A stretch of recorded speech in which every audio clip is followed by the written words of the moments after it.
If your phone disappeared for 24 hours, what part of you would come back first, your peace or your panic? Listen to this bit of a parable. A village sat beside a river. It was a narrow river, nothing heroic about it, but it was steady and it was useful. People drank from it, washed in it, carried water to their fields. The walk there took time, and that walk gave the day a spine. You left, you returned, work fit in between. One year, a trader arrived with cups. They were clever cups, light, always full.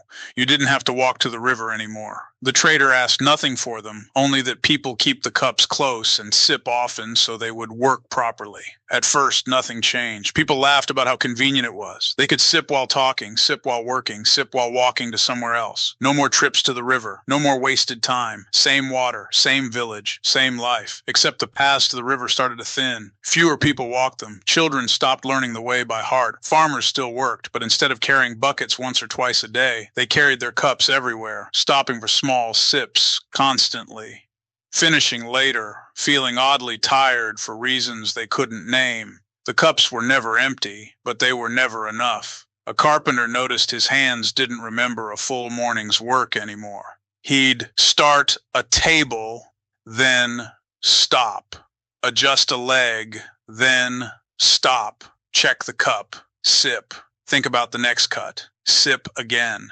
He was busy all day. Somehow he built less. A potter found her thoughts breaking apart like unfired clay. She would sit down to shape something clean and strong, and then her attention would slip sideways, just for a moment, just for a sip, then another. Her work looked fine from a distance, but it didn't hold the way it used to. When people tried to go back to the river, the walk felt longer than they remembered. Annoying, pointless. The cups were easier. The trader returned, smiling, with improvements. The cups could now whisper when to sip. They could glow when you were behind. They could remind you of water you had already tasted. They could suggest new flavors. They could make you feel like you were always doing something. Years passed. The village was still busy, louder even. Constant motion, constant updates. But the riverbank was quiet. Then one morning, a young woman dropped her cup. It cracked on a stone. The water spilled out and didn't return. She stood there, thirsty, but strangely calm. For the first time in a long time, there was nothing to check, nothing buzzing in her hands, no whisper telling her what to do next. So she walked. The path was overgrown because it hadn't been used. Thorns caught at her clothes.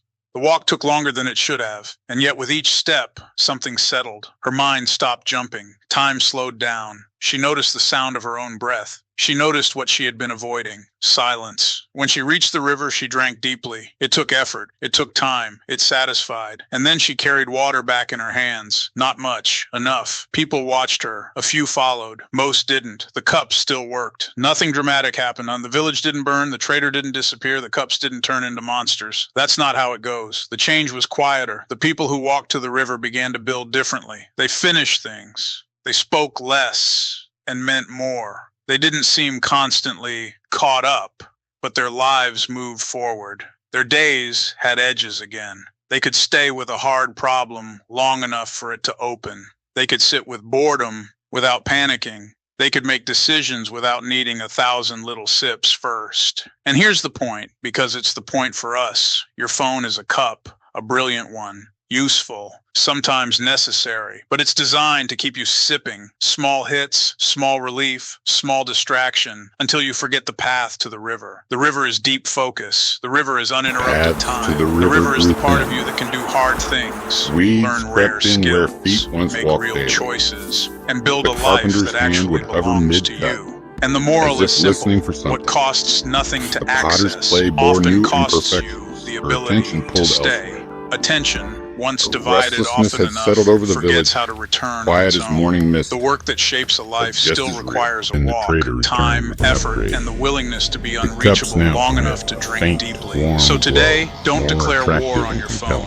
Just pick a walk. Pick one daily stretch where you're unreachable on purpose. 1 hour, 90 minutes, 2 hours if you can manage it. No sips, no whispers, no glowing cup. Walk back to the river. That's where your life is built.